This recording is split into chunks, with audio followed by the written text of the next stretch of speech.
혹시 인도에서 회사를 운영하고 계신가요? 그렇다면 오늘 이야기는 정말 중요합니다. 다들 알 것 같으면서도 의외로 발목 잡히기 쉬운 부분이죠. 바로 등록 사무소에 대한 모든 것을 확실하게 알려드릴게요.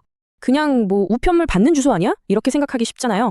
하지만 사실은요, 이 주소가 여러분 회사의 법적 정체성을 증명하고 모든 규정 준수의 출발점이 됩니다. 이게 왜 그렇게 중요한지 지금부터 하나하나 뜯어보겠습니다. 네, 그래서 오늘 우리가 살펴볼 로드맵은 이렇습니다.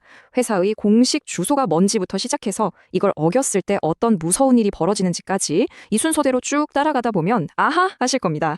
자, 그럼 첫 번째 섹션입니다. 가장 기본부터 시작해보죠. 도대체 등록사무소가 뭐고 왜 이렇게 중요하게 다루는 걸까요? 인도 회사법 제12조를 보면 딱 정해져 있어요.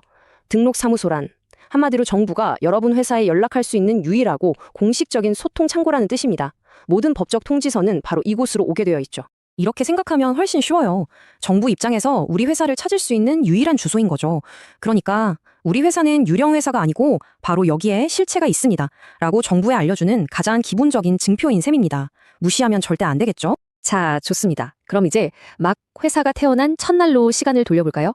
모든 게 시작되는 순간이죠. 법의 시계는 바로 이 순간부터 똑딱거리기 시작하거든요. 법은 아주 명확합니다. 회사가 설립된 날로부터 딱 30일. 이 안에 등록 사무소를 마련하고 회사 등록 기관의 검증까지 마쳐야 합니다. 시간이 그리 많지 않죠?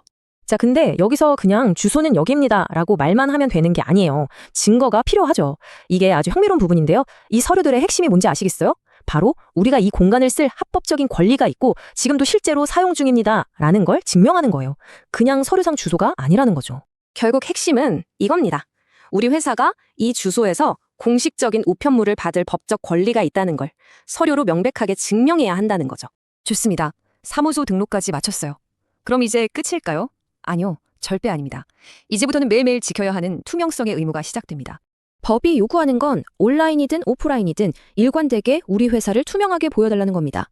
실제 사무실 밖에는 회사 이름과 주소를 페인트로 칠하거나 간판을 달아야 하고요. 우리가 쓰는 모든 공식 서류, 그러니까 레터헤드나 청구서 같은 데에도 회사 명, 주소, CIN 번호 같은 걸 다 넣어야 한다는 거예요. 이것 좀 보세요. 얼마나 꼼꼼해야 하는지 아시겠죠?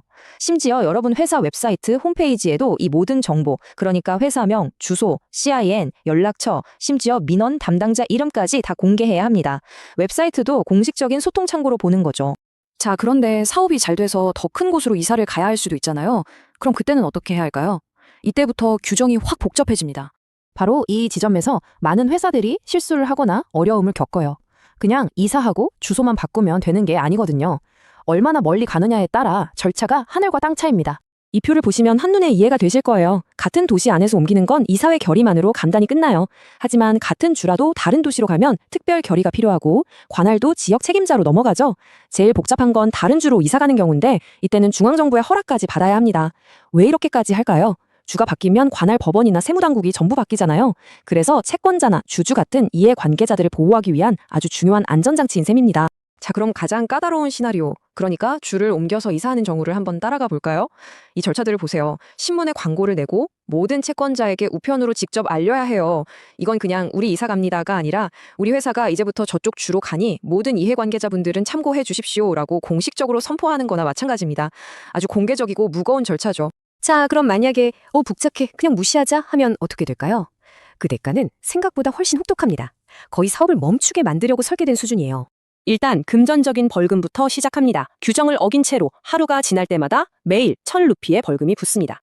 그런데 돈만 내면 끝나는 문제가 아니에요. 이게 진짜 무서운 건데요. 회사가 액티브 비준수, 그러니까 활동은 하지만 규정은 안 지키는 회사로 딱지가 붙게 됩니다.